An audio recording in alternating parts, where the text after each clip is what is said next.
Now it's on to segment 28. I've got about 7 miles and it's mostly down. I think there's some rolling hills going down, but it's definitely down the rest of the way, all the way into Durango. But yeah, we're hitting our last segment of the Colorado Trail. Let's go get it. Just a quick trail check-in on segment 28. I am about, I guess, a couple miles in at this point, and it has been nice. Yeah, hiking over Kennebec Pass was very fun. Our last pass of the Colorado Trail, and probably last big gain. I do think we have a little hike tomorrow, little 1,000-foot climb over about 3 miles.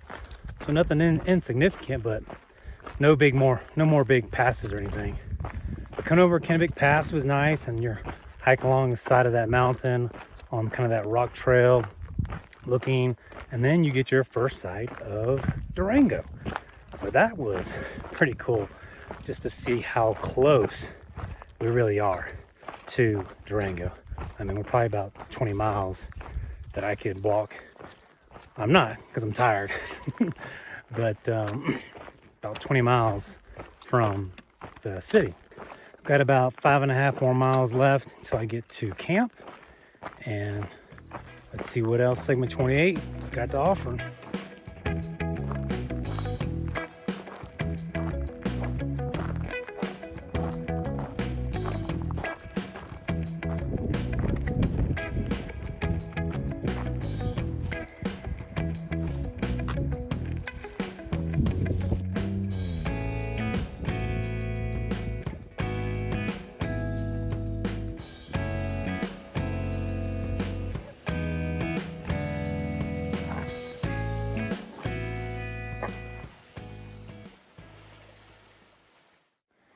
All right, I think I found camp.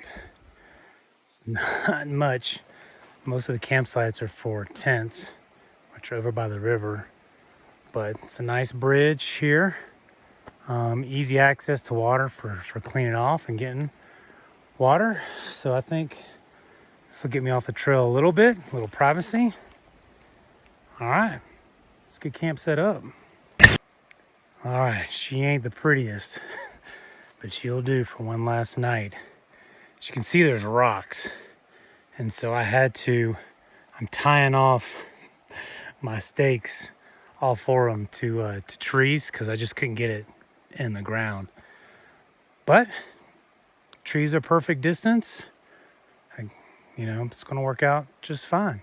Everything is all set up now. So here's we got the Zen Baby sleep system, all good to go. Now let's go have some dinner, clean off a little bit. Whew, what a day. With that coming down, I guess that was the next 6-7 miles, about 3,700 foot drop,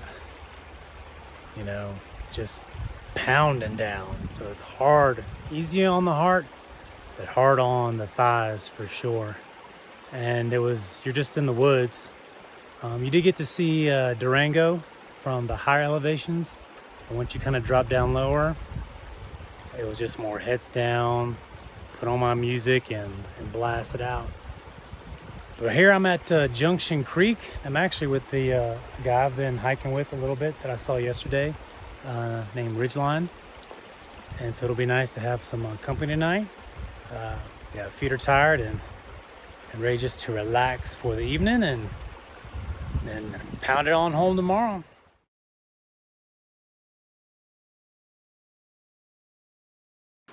Morning, folks. It is day 6, my last day on the trail and my last day on the Colorado Trail. We finish it up today, so that's pretty exciting.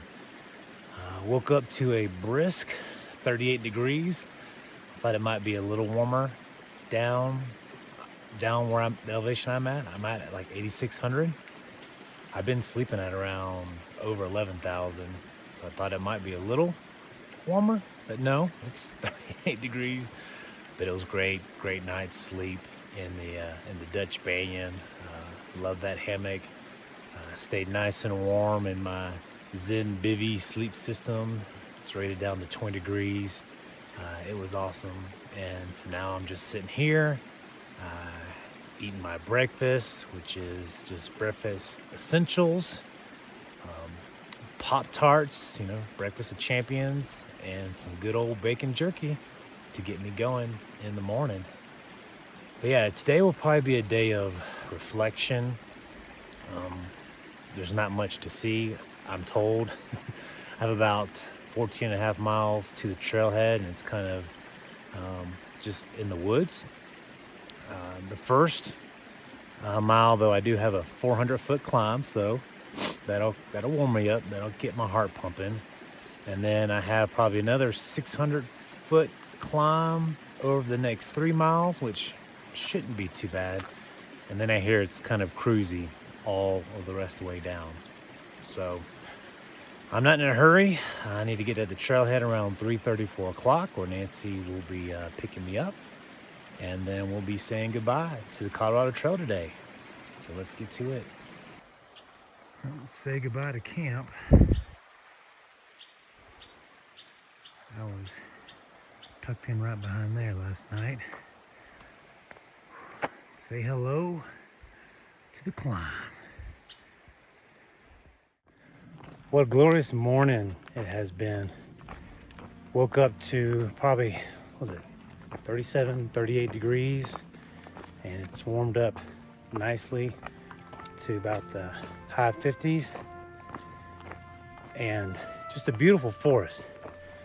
And so I'm just trying to slow down and appreciate this last day, and appreciate just the woods and this hike this morning, because it is a beautiful forest and it is a beautiful day for a hike, and it has just been wonderful so far this morning. And just want to kind of call out and appreciate even these kind of days where it's not necessarily big views, but man, some beautiful trees and blue skies and wonderful morning, and just trying to really appreciate my last day here on the trail, because it's been a glorious trip and sad to see it end, but also looking forward to finishing off and seeing my wife and kids when I get back home. Hey folks, just a trail check-in here. I am 4.5 miles in from Junction Creek, and I am now at the highest point of my day, and my understanding is that it's all cruisy downhill. So I thought I'd just sit here at the high point, eat some trail mix, drink some Gatorade, kind of enjoy this moment up here and just reflect a little bit on the trail. But yeah, it wasn't too bad. It's a 1,000-foot climb over 4.5 miles, and as you can imagine, there's some steep points and then there's some flat level, but overall it wasn't too bad. Beautiful morning here, and I have, I guess, about 10 miles to go. So we'll see you on the trail. Goody's Rest. Whew, I've been looking for you for a long time. Nice spot on the bench. Good place to take a little break and contemplate the trail. It is beautiful.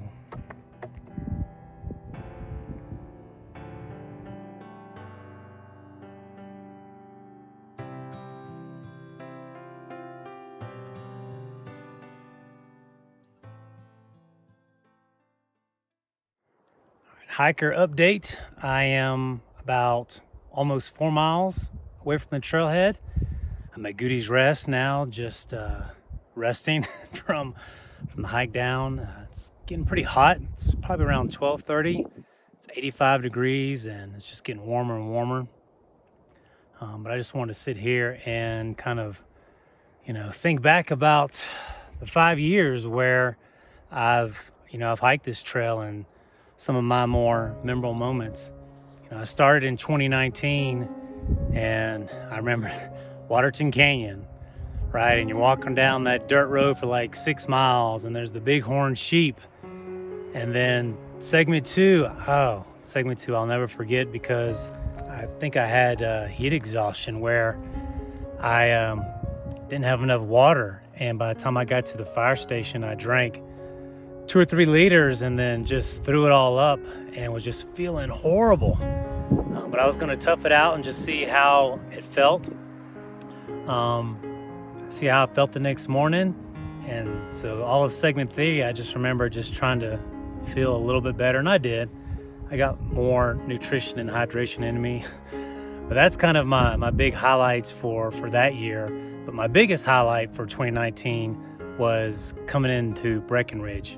So on segment 6, as you're coming over Georgia Pass and then you're looking down into Breckenridge, that was spectacular. That's when, when you're coming over first, you're coming over Kenosha Pass, and then you're walking through that aspen field and you hike up Georgia Pass. That's when the trails started to feel like the Colorado Trail to me.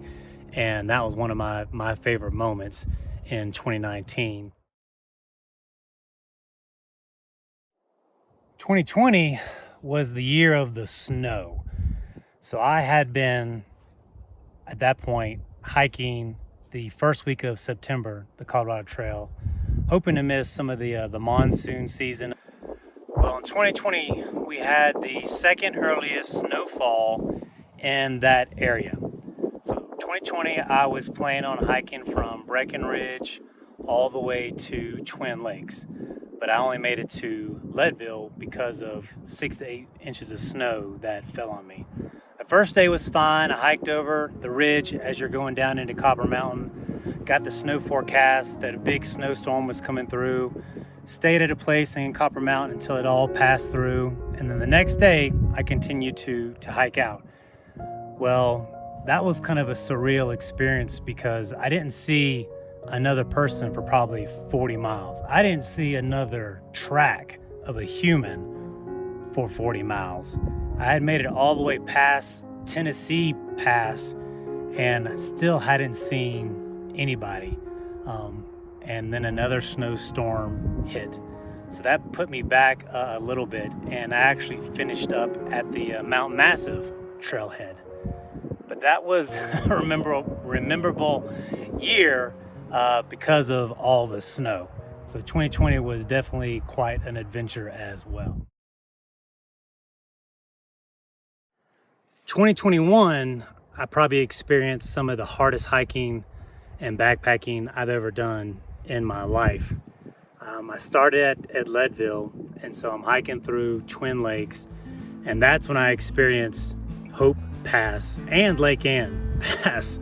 And it's funny, on this trip this year, I ran into several people who talked about how Hope Pass and Lake Ann were the 2 hardest passes on the entire trail, and I completely agree. Hope Pass, I just remember kicked my butt. It was like 4 miles just straight up, no switchback, and then it was straight down, and I just remember, my goodness, I can't believe I'm doing this. And that was also the year of Collegiate West, and Collegiate West was definitely probably one of the highlights for the entire trail for me, hiking that Collegiate West, because the views were stunning. But I remember one day coming over Cottonwood Pass that I probably hiked over 6 passes that day, because I was above tree line, and I'm a hammocker, so I need trees. And I probably hiked 25 miles over 6 passes, and I just remember being exhausted. It was amazing. It was beautiful, stunning. I loved every minute of it, but that was some of the hardest hiking that I had ever done in that year of 2021. But that was a special year. I ended at the trailhead just beyond Monarch Pass. It's another, I can't remember the name of the pass. I'll put it here in the video. But that's where Nancy picked me up, just outside of Salida. And that was 2021. 2022 was also one of my favorite years. It was also the longest stretch that I hiked on the Colorado Trail of about 150 miles. So I hiked from Salida all the way to Silverton. And the first two segments, I remember 16 and 17 were just horrible, just garbage, probably the two worst on the entire trail, in my opinion. But then once you started reaching like 20 and 21, I just remember coming down into the snow mesa, and then you're seeing the San Juans off in the distance for the first time. And then from there on, it was some of the most beautiful scenery that I've seen on the trail. So Collegiate West of the year before and this section from like segment 21 through 24 are my absolute favorites sections. It was just eye-popping all of the way. It was hard. I remember finishing at Mindless Pass and about exhausted, but man, that was a great trip. Last year was probably my favorite. I loved the Collegiate West, but there was something special about those few segments coming into Silverton and the last Mindless Pass. That was something special in 2022. And now here we are in 2023. This year I was hiking from Silverton, Mindless Pass, all the way into Durango. It was only about 74 miles, and it has been special as well. Love segment 25, you know, with the Cascade Creek and the falls.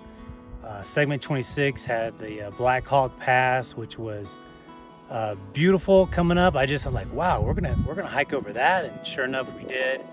And so that was stunning.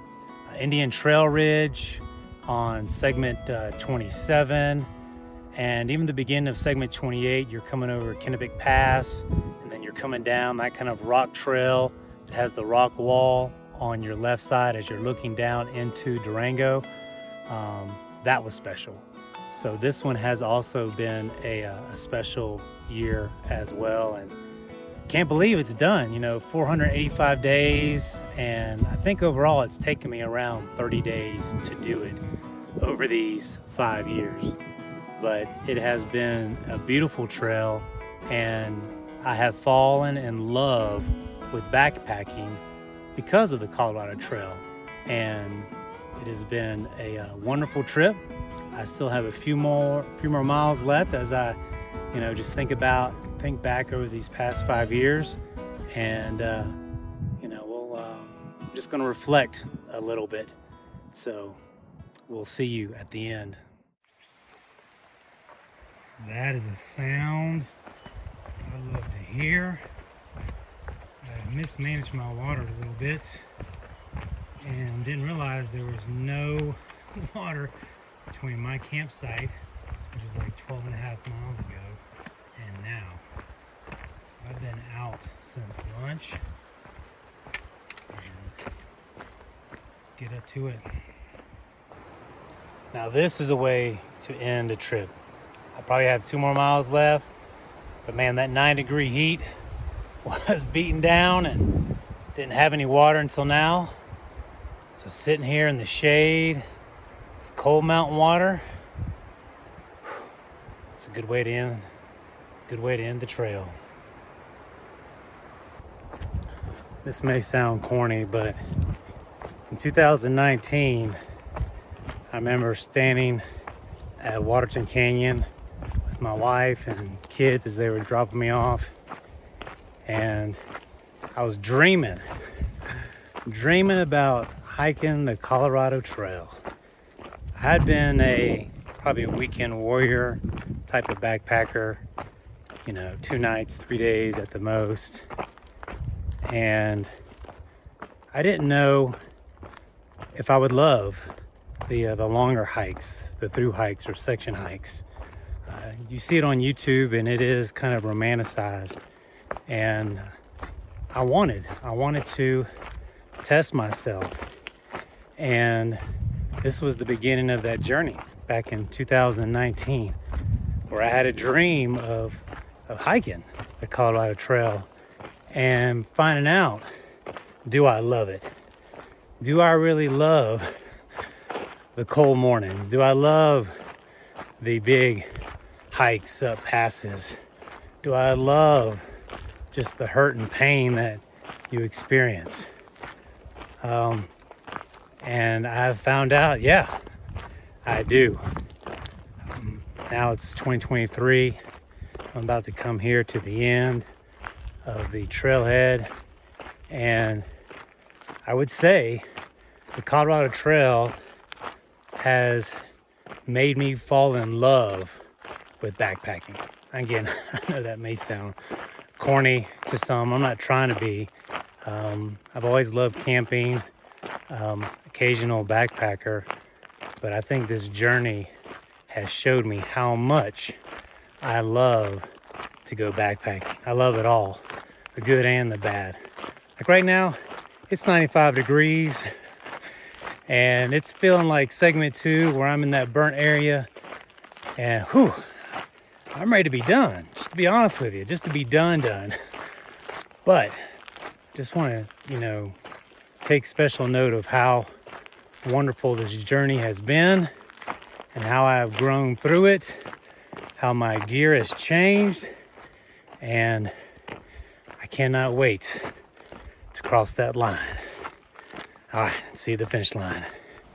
5 years, 485 miles, and we are finally here at the end of the Colorado Trail in Durango. Oh, feels good.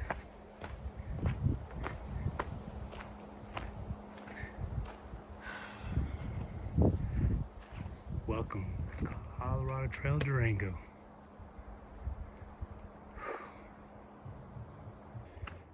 Well, I can't believe I made it. My wife said if I was gonna get emotional or not. Dude, I haven't been emotional at all this trip at all. I mean, it's literally happened the last 10 seconds walking up.